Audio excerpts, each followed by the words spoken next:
राजनाथ सिंह ने वर्चुअली लखनऊ में ब्रह्मोस उत्पादन यूनिट का उद्घाटन किया। 300 करोड़ की लागत से बना ब्रह्मोस उत्पादन यूनिट, ब्रह्मोस टेस्टिंग फैसिलिटी का भी उद्घाटन।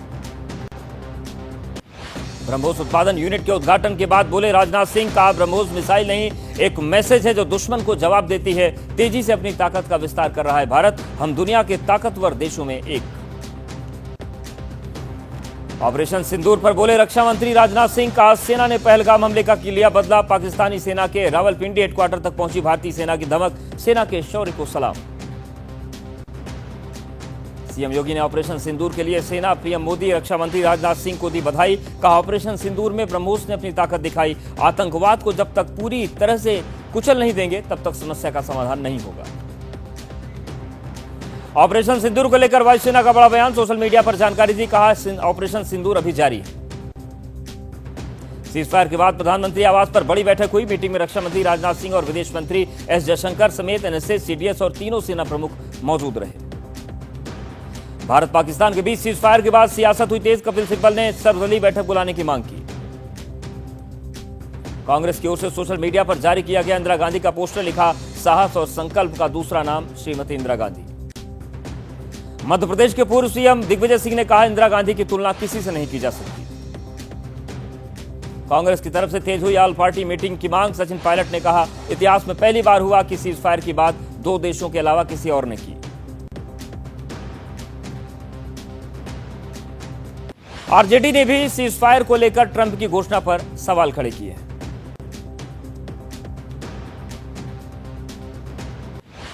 भारत पाकिस्तान के बीच सीजफायर को लेकर राष्ट्रपति ट्रंप ने कहा है कि युद्ध विराम करना सही फैसला।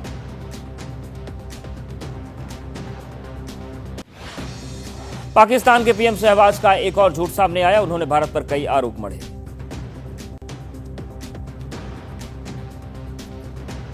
डिफ्यूज की गई पाकिस्तानी मिसाइल, जैसलमेर में कल पाकिस्तान ने दागी थी मिसाइल।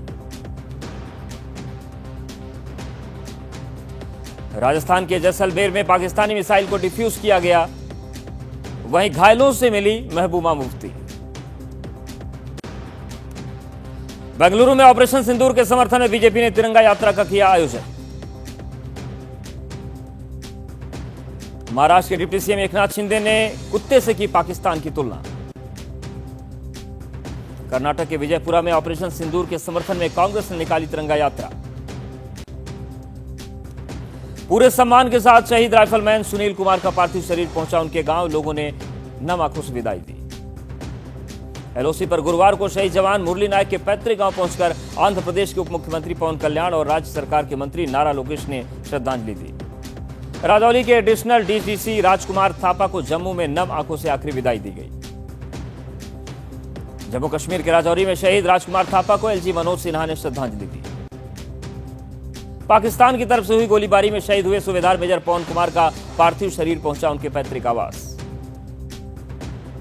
बुद्ध पूर्णिमा से पहले पश्चिम बंगाल के सिलीगुड़ी में बौद्ध समुदाय के लोगों ने निकाली शांति रैली। भारत पाकिस्तान के बीच सीजफायर के ऐलान पर राजस्थान के जैसलमेर में स्थिति सामान्य। भारत पाकिस्तान के बीच सीजफायर के ऐलान के बाद पंजाब के अमृतसर में पटरी पर लौटी जिंदगी। पाकिस्तान की ओर सीजफायर के उल्लंघन के बाद अखनूर के पल्लावाला गांव के लोगों ने बंकरों में शरण ली। जम्मू कश्मीर के लोगों का कहना है कि वो पाकिस्तान पर भरोसा नहीं करते।